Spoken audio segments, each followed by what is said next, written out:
What is England? Who are the English?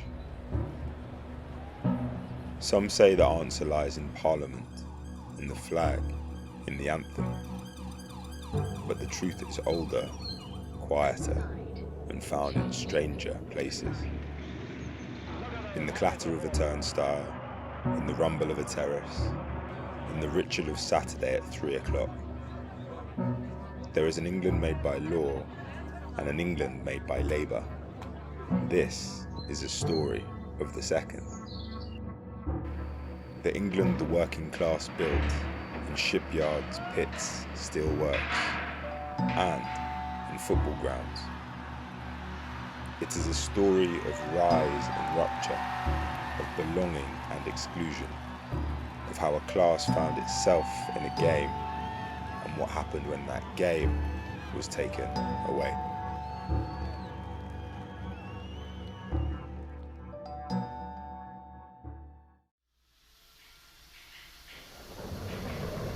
Football as we know it was born here, in the furnace of industrial Britain. A game shaped by mines and mills, by the hammering of iron and the rhythm of labour. It wasn't just a sport, it was a way of belonging, a kind of citizenship. At the turn of the 20th century, Britain's industrial working class was not merely producing ships and steel, it was producing identities. Men worked together, lived together, and then, in the narrow gap between exhaustion and sleep, they built clubs. Thames Ironworks, founded by Arnold Hills in 1895, was one of them, a works team that became West Ham United.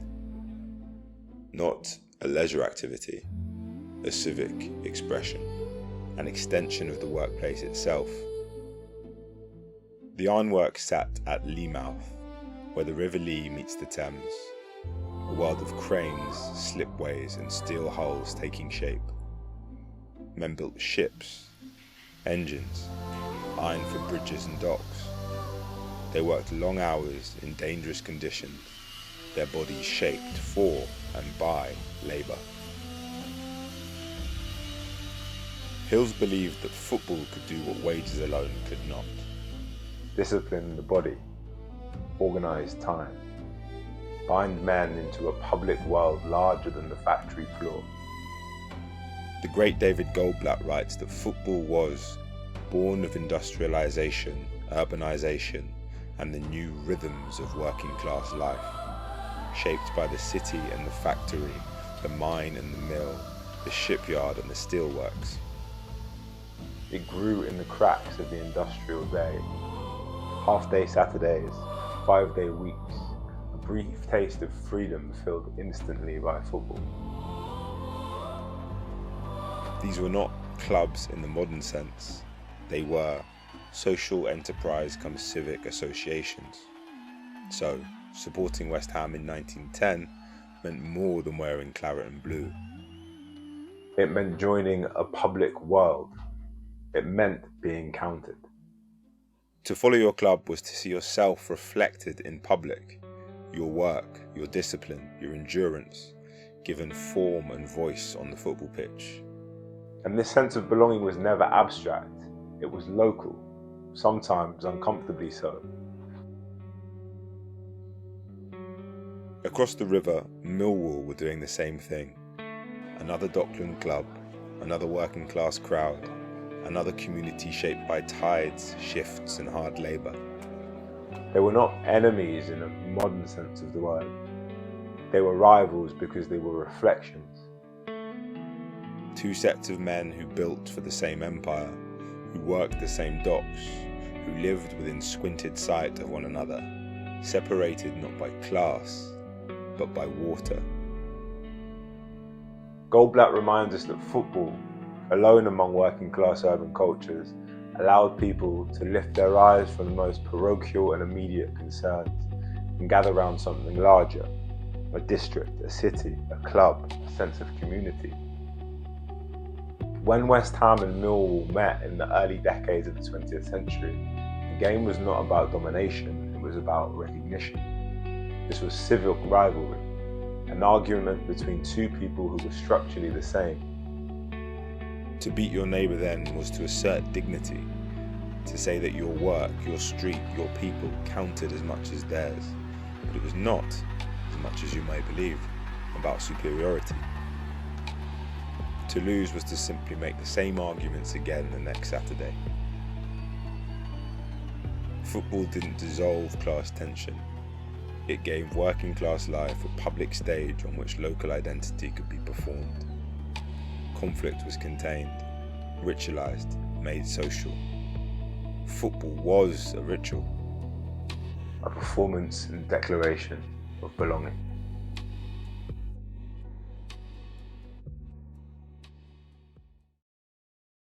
Get down to Wembley. Well, Martin Peters scored a goal and Geoffrey scored 3. Bobby was the captain when we beat West Germany. Bobby was the general, the leader of the team, when West Ham won the World Cup and England reigned supreme. After the Second World War, the working class did something remarkable. It became the cultural majority of the country. The welfare state expanded, council housing, public health, strong unions, stable factory work, and football became the mirror of this world. The game ran on industrial time, its calendar shaped by the working week, the half-day Saturday, the long seasonal rhythm of labour. And in 1966, that world reached its summit. In the final of the 8th FIFA World Cup, England beat West Germany at Wembley, and at the centre of the battle stood 3 men from West Ham. Maarten Peters scored the second goal of the game, a late run from Plaistow from the deep East End. Timing learned not in academies but in games played wherever there was space. Jeff Hurst scored 3, born in Ashton-under-Lyne, shaped by factory towns and second division grounds. His football built on repetition, force and endurance, rather than just flair. And behind them stood Bobby Moore, from Barking, son of a lorry driver, raised in the long shadow of war and work. Captain, general, calm. Moore lifted the Jules Rimet trophy not in ecstasy, but in composure, as if he understood that this was not just a footballing moment, but a collective one. This was not England as theatre, it was England as labour. Men formed in working class streets, carrying habits of discipline, restraint and responsibility, suddenly asked to represent the country to the world, and for one summer, those values conquered it. For one summer, the working class did not just support England, it was England. Factories paused, pubs overflowed, televisions were wheeled onto shop floors. For a few hours, industrial Britain stopped producing and watched itself. We're coming slowly, painfully. Margaret Thatcher got rid of all the industry. She kicked the life out of working people because there was no work there and people want to work. There was a fear. It's frightening when you think, you're not going to be able to earn a living. So while I wouldn't wish death on anybody, even on Maggie Thatcher, don't expect me to shed any tears for her, because she's made me shed enough over the loss of our own communities. The collapse did not come all at once. It came in waves. By the late 1970s and through the 1980s, the northeast was hollowed out, piece by piece, factory by factory, job by job. In Sunderland, shipyard employment fell from around 11,000 to a few hundred. Austin and Pickersgill closed in 1986, 2,000 jobs gone overnight. Across Durham and Wearside, more than 20,000 mining jobs disappeared. By 1983, unemployment reached 28%. In Middlesbrough, some wards saw joblessness hit 30%. In 1986, the football club itself was padlocked out of Ayresome Park, locked out on the same streets where steel workers were losing their livelihoods. In Newcastle, Swan Hunter closed in 1989, more than 12,000 jobs lost. An entire civilization of masculine labour did not decline, it disappeared. And yet, even as unemployment hovered around 25%, St James's Park still drew 30,000 every week. It rose above the city like an altar, the warmth of its floodlights an invitation. And in the early 1980s, Newcastle United offered something rarer still. Hope. Earned, not imagined. This was not glamour, this was recovery. Peter Beardsley was a local lad, Wallsend Boys Club, North Tyneside. Football learned on municipal pitches, not academy lawns. He wasn't discovered, he was produced. Kevin Keegan came home in 1982, not just to a club, but to a city already written into his family history. His grandfather had arrived from Ireland and worked in the pits. In 1909, he helped save lives in the West Stanley pit disaster. His father and uncle were Newcastle supporters, raised on the legends of Hughie Gallagher and Jackie Milburn. Colliery men, matchday men. Keegan himself was born into that world, the son of labour, not privilege. And although his father never lived to see him play for Newcastle, his return carried that absence with it. This was not a superstar parachuting in. This was lineage.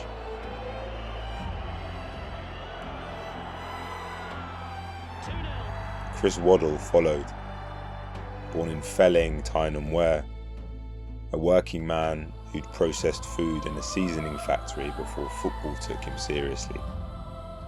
Rejected elsewhere, he was picked up by Newcastle for a grand. Not because he looked like a star, but because he could play. Together they dragged Newcastle back. Promotion in 1984 wasn't just a footballing success, it was civic proof. Proof that skill still mattered, that effort could still be rewarded, that working class excellence hadn't vanished, it had simply been ignored.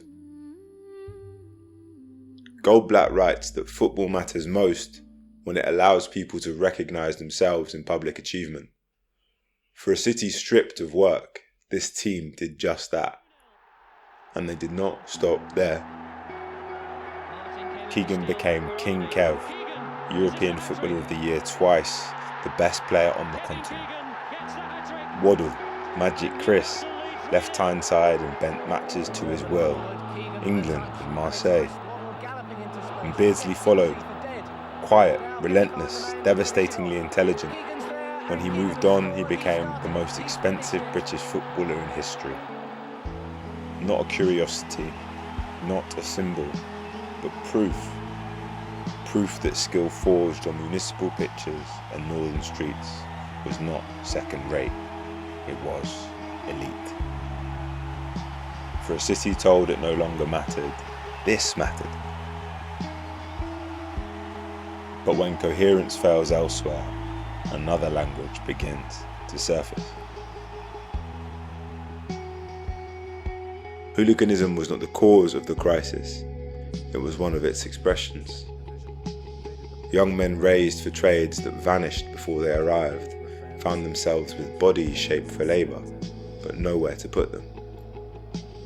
Violence became a voice, crude, dangerous, often indefensible, but born of collapsed status and stolen futures. Football did not create this anger, it inherited it. But something else was happening at the same time. As Owen Jones argues, working class people during this era were no longer seen as citizens failed by policy, but as people judged to have failed by their own character. Irresponsible, unruly, in need of control. The figure of the football hooligan began to stand in for the working class itself. Not as labour, not as community, but as threat. And that perception did not stay on the terraces. It entered newsrooms, police briefings, the public imagination. And when disaster struck, those assumptions shaped everything that followed. Supporters were penned, not protected. Crowds were treated as problems to be managed, not people to be kept safe. Emergency response failed because disorder was assumed before danger was recognised. The lies that followed were not accidental. They worked because the victims were working class and already mischaracterised. Hillsborough was not caused by hooliganism, but it was made possible by the belief in it. For many, this was the final rupture. Football remained. The crowds remained. But trust did not.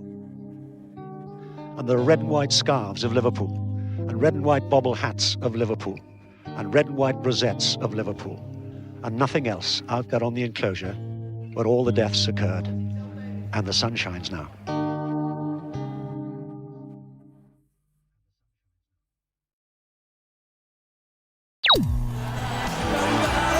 The FA Premier League, live, only on Sky. It's a whole new ballgame.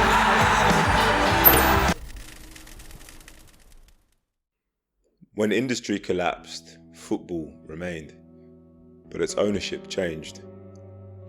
In 1992, the Premier League arrived. Satellite television money poured in. The game entered a new political economy. Broadcast revenues exploded. Ticket prices doubled in real terms. Player wages rose by over 1,000%. Local wages did not. Football did not simply become richer, it became less accessible. One might describe this moment not as a rebirth, but as a reorientation of power, away from supporters and communities, towards broadcasters, sponsors and global markets. Millions could watch, fewer could attend. Standing terraces were removed, officially for safety, but with lasting social consequences. Cheaper access disappeared, noise softened, the crowd was reimagined as a consumer base. Gold Black calls this the spectacle par excellence of a society where private opulence sits beside public squalor. In that sense, modern football does not break with Britain's past, it completes it. Where industry once organised working class life into public institution, football now stages that life as entertainment. The crowd remains, but its power does not. Football survived, but it was no longer organised around those who built it. And nowhere does this shift feel more concrete than in the story of West Ham United. Upton Park was never comfortable. It was pressed into terrace streets, pubs hard against turnstiles, voices folded tight around the pitch. Generation walked the same routes. Station, pub, stadium, stadium, pub, station. The club was not visited, it was inhabited. But in the new football economy, grounds like this were liabilities. The future demanded spectacle, hospitality, broadcast-friendly space. And in 2016, West Ham left the Berlin. The London Stadium was larger, cleaner, more modern, and fundamentally different. Supporters were set back from the pitch and their club, spread out, contained. The move was sold as progress, but what it marked was a transfer of ownership from a working class public to a managerial and corporate class. As Owen Jones argues, this was not unique to football. Working class spaces across Britain were being redesigned, sanitised and monetised, valued only when remade for somebody else. Football, like housing and city centres, was no longer shaped by those who lived there, but by those who could extract value from it. Modern football then carries the ghost of industrial Britain inside a global entertainment machine. The songs remain, the rituals persist, but the relationship has changed. Football survived, but it no longer belonged in the same way.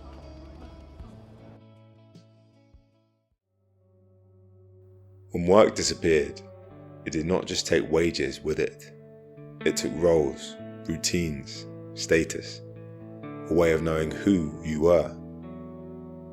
For much of the 20th century, working class identity was lived in public, in yards and pits, on shop floors, and on football terraces. The factory shaped the week, the club shaped the weekend. When industry collapsed, football did not replace it. It survived as the last place where working class life felt visible, where voices carried, where bodies gathered, where belonging required no explanation. But as collapsed industry fell away, football slowly followed it out of reach. Priced up, broadcast away, reorganised for someone else. The last great working class public arena became something to be watched, produced, not inhabited. The crowd remains, but its power does not. What followed was not silence, it was displacement. Identity does not vanish when its institutions disappear. It searches for another home. Anger does not emerge from nowhere, it accumulates when recognition disappears. In the towns that lost pits, yards, factories, and then lost affordable, local football, language changed. Belonging became political, ownership became symbolic, control became a promise. When Take Back Control appeared, it did not land as a policy argument. It landed emotionally as recognition. Flags went up on lampposts, St. George's crosses where Union banners once hung. This was not simply nationalism, it was visibility. A way of marking presence in a landscape that no longer reflected you. At the same time, a generation of young men came of age without the structures that shaped their fathers. No stable work, no shared institutions, no public arenas that gathered, corrected, restrained. Football no longer did that work. It had once trained people to understand belonging, how to gather, how to be counted. And now it could no longer carry that weight, so identity drifted into symbols, into grievance, into performance and into anger. Not because working class culture had failed, but because the spaces that once held it were dismantled. David Goldblatt writes that football reveals the state of the nation, its anxieties, its unresolved histories. In that sense, this is not a story about football's decline. It's a story about what happens when one of the last places people recognize themselves moves beyond reach. England changed, football changed, the working class changed. What remains is not certainty, but the search for belonging and the afterglow left behind when it is taken away. We are Know Your Ball.